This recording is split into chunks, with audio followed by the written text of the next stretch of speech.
dhan waxaa laga dhigay reer guuraa suugaanta soomaaliyeed oo dhan waxaa laga dhigay geelay awooddii waddankana waxay qaadatay geelay markii afdheeridooda iyo maahmaahyahooda adag oo wax waliba ku dhisan indha adag waxay noqotay in dadkii ku xishoonayay ilbaxnimada ee afkoodii iyo bii'adoodii oo ayada keenaysay in laga dhigo waxaan jirinba oo waxaan dhintay ah calaashan leh maahmaahyaheenii annaga dadka reer tabareedka afdabooran gaah waaye walaalow ninkii ku yidhaahdo walaal uroonna dheh balaayadii bahdaa ka yeerta baargadoonay leedahay wareer cabo waa loo waabariistaa meel lagu soo hoobto ma lagu hiira faagto faataxa ku dhashay faataxa ma diido igaarna meeshaan waxaa u taallo nimaanan hadlin hooyadii wax ma siiso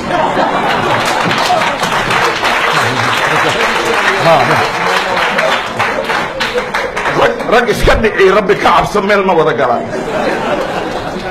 war tolkaada kuma gabaye afkaaga yuusan ku gabin indha adeeg waa raasumaal